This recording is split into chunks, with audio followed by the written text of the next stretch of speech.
Oke, kita mulai.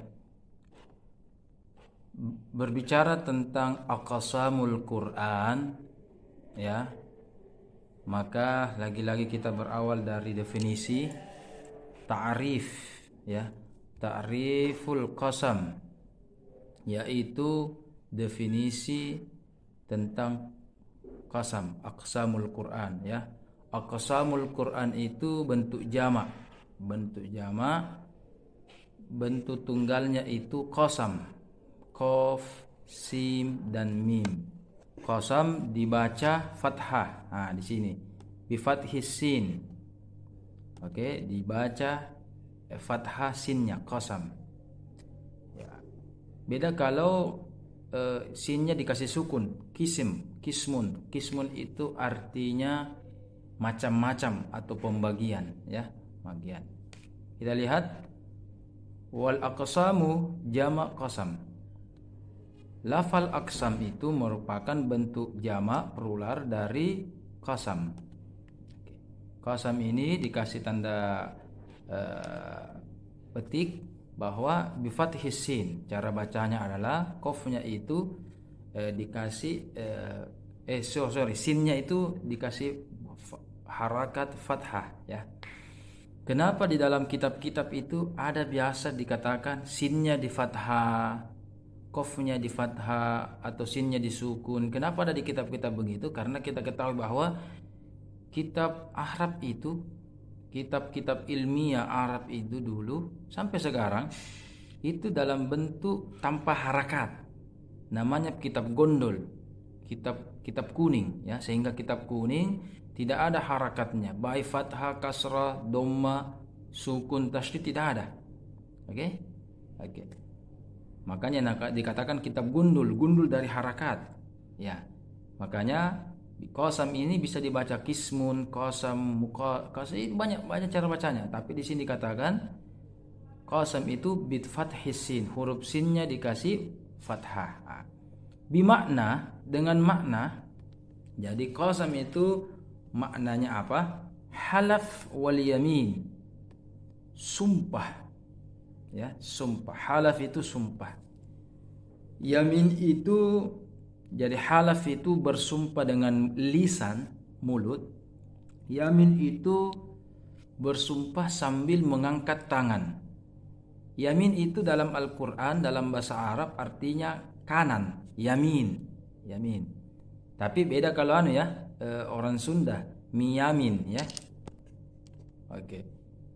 Terlepas hal tersebut, yamin dalam bahasa Arab artinya kanan, ya, kanan. Maka orang bersumpah, orang Arab membuat kebiasaan mengangkat tangan kanannya begini. Saya bersumpah demi Allah, demi ini.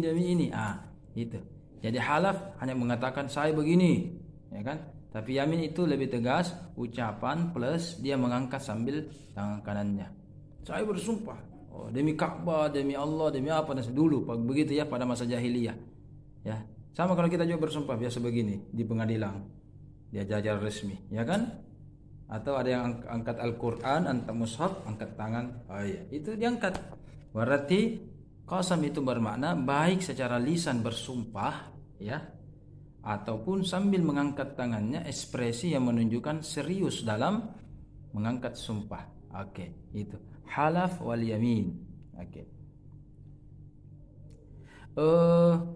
Secara istilah, aqsamul Quran adalah sumpah-sumpah yang ada di dalam Al-Quran, ya, yang ada di dalam Al-Quran, baik memiliki sigat. Nah, sigat itu artinya apa, ya? Alat atau bentuk, ya, bentuk sumpah maupun tanpa menggunakan bentuk alat sumpah. Apa itu alat sumpah? Demi, misalkan, ya, demi Allah, gitu. Ada kata-kata begitunya. Atau saya bersumpah, itu kan, itu alat-alat sumpah itu. Jadi sumpah aqsamul Quran adalah kisah-kisah Al-Quran, ya, oke, sumpah-sumpah di dalam Al-Quran, bukan kisah, sumpah-sumpah dalam Al-Quran, baik sumpah tersebut yang ternukil dalam Al-Quran menggunakan sigat sumpah atau tidak menggunakan sigat sumpah, itu semua termasuk sumpah. Ya, misalkan saya katakan demi Allah, tidak ada kata-kata sumpah. Saya bersumpah demi Allah. Cepat, hanya mengatakan demi Allah, wallahi. Nah, itu kan. Nah, jadi oleh karena itu, sebelum kita lebih dalam lagi, kita harus pelajari siga qasam thalathatun. Oke. Bentuk atau unsur, oke, komponen yang harus ada, oke, yang ada di dalam sumpah itu, oke, ada tiga. Ada tiga. Komponen sumpah itu ada tiga. Oke. Yang pertama, nah ini yang pertama, yaitu kosakata atau kata kerja yang mengiringi sumpah tersebut. Saya bersumpah, ya kan? Itu ada kata kerja sumpahnya. Oke.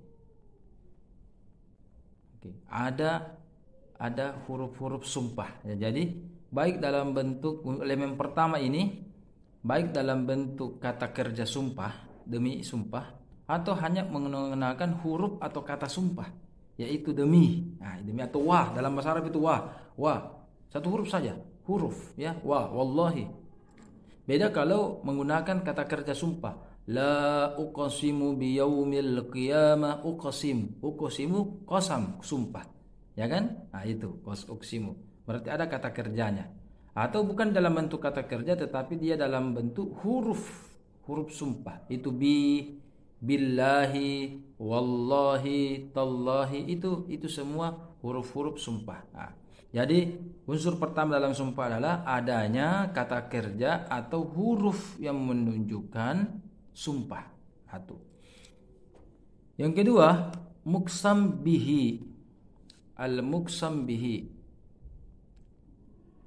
yang yang mengiringi sumpah tersebut.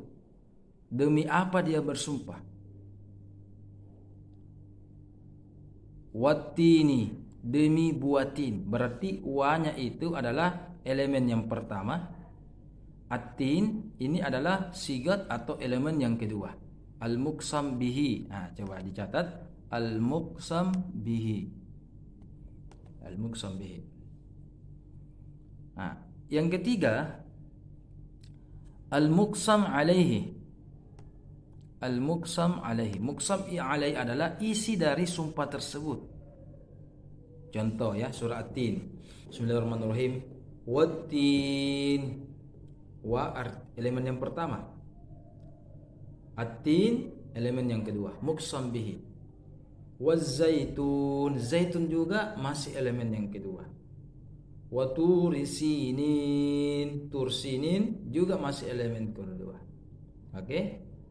Jadi di dua ayat surah At-Tin ini, ayat pertama dan ayat kedua, oke, elemen pertamanya itu wat-tin, satu. Adapun elemen keduanya, muqsam bihinya, yang dipakai bersumpah adalah tiga. At-tin, zaitun, dengan tursin. Tursin itu artinya bukit Tursinai yang ada di perbatasan Mesir Palestina, daerah Gaza sekarang itu. Nah, kemudian yang ketiga adalah muqsam alaihi. Yang mana itu dimaksud dengan muqsam alaihi? Muqsam alaihi dalam ayat ini isi sumpahnya. Apa sumpahnya itu? Demi tin, demi zaitun, demi apa? Oke. Maka bentuk sumpahnya adalah laqad khalaqnal insana fi ahsani taqwim. Bersumpah demi tin, demi zaitun, demi bukit Tursinai, maka sungguh pasti manusia kami ciptakan dalam sebaik-baik bentuknya. Itu kan? Itu. Jadi ada tadi fiil atau huruf sumpah, sigat yang pertama, komponen yang pertama. Komponen yang kedua apa tadi? Muqsam bihi. Elemen yang ketiga adalah muqsam alaihi. Muqsam alaihi. Oke, muqsam alaihi adalah materi dari materi dari sumpah tersebut ya. Oke.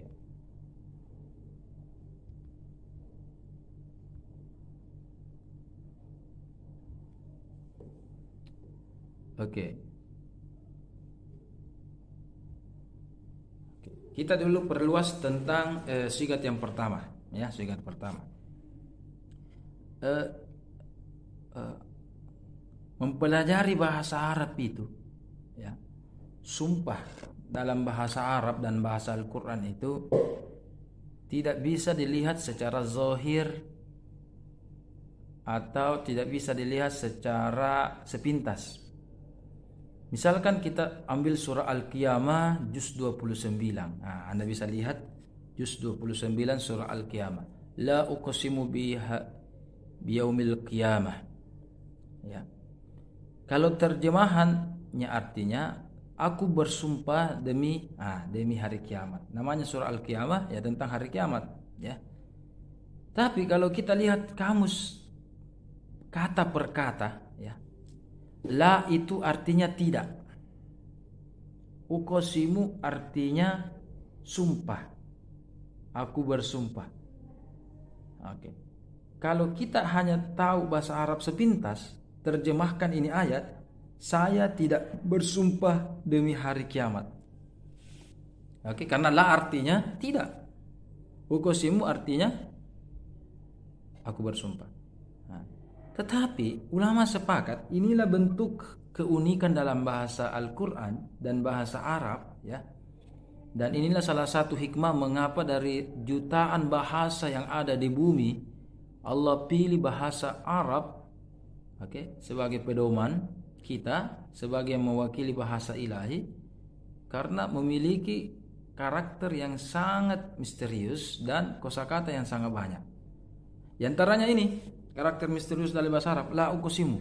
Secara sepintas artinya saya tidak bersumpah. Tetapi ulama sepakat bahwa bukan tidak bersumpah, tapi ini sungguh Allah bersumpah tentang ini, tentang hari kiamat. Ya, itu la uqsimu.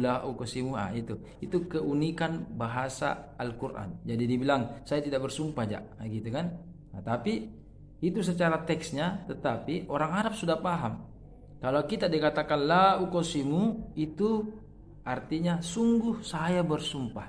Jadi walaupun ada la artinya tidak, ya, artinya itu la artinya tidak, tetapi itu diartikan bahwa benar-benar dia bersumpah.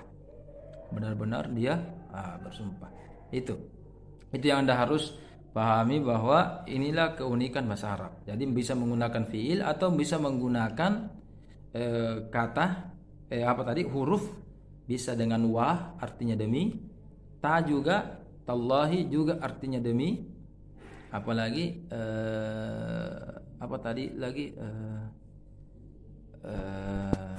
wallahi, tallahi, billahi.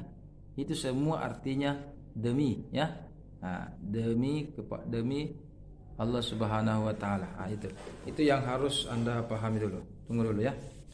Ngomong dulu. Ada